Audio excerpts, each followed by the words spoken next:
ఎందుకే బైక్ తీసుకొచ్చావు? కింద అందరూ వెయిట్ చేస్తున్నారు. ఉండక్క. ఎందుకు?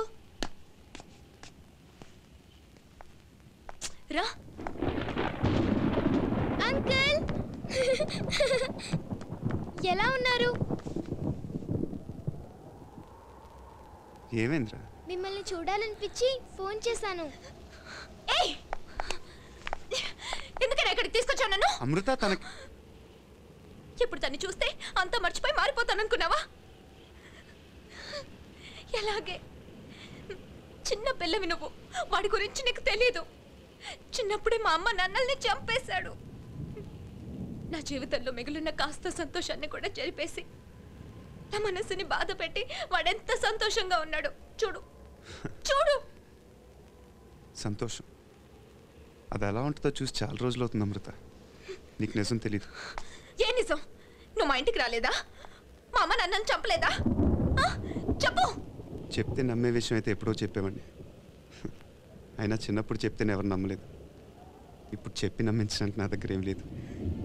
నువ్వే కరెక్ట్. నీ కోపం కరెక్ట్. నీ బాధ కరెక్ట్. మరెందుకు మళ్ళీ నాకు కనపడి క్షణ క్షణం చంపుతున్నావు? అది నా వల్ల కాదు.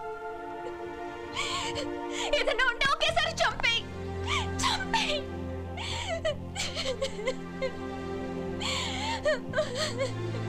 యాక్సిడెంట్లో నేను చచ్చిపోయినా బాగుండేది. ఎందుకు కాపాడావు? నువ్వే ఎందుకు కాపాడావు? అందువల్లే నేను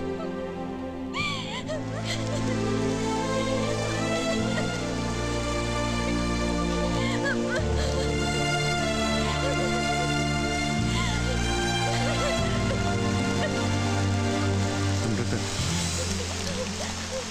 నన్ను ఒకసారి చూడు అమృత.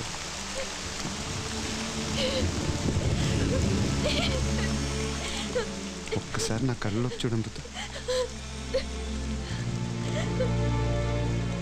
ఇప్పుడు నీ కళ్ళకి హంతకుళ్ళ కనిపిస్తున్నాను కదా, చెడ్డవాళ్ళ కనిపిస్తున్నాను కదా. కానీ ఇవే కళ్ళు చిన్నప్పుడు నన్ను మంచోడని నమ్మి ఈ చేయి పట్టుకుని ఇంటి వరకు తీసుకెళ్ళే.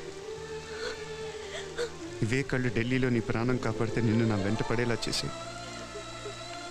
ఇప్పుడు ఇవే కళ్ళు చెడ్డోడంటున్నాయి, హంతకుడంటున్నాయి. ఏది నిజం?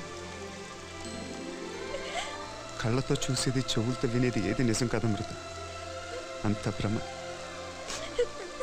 కళ్ళతో కాదు, మనసుతో చూడాలి. ఒక్కసారి కళ్ళు మూసుకొని నీ మనసుతో నన్ను చూడు.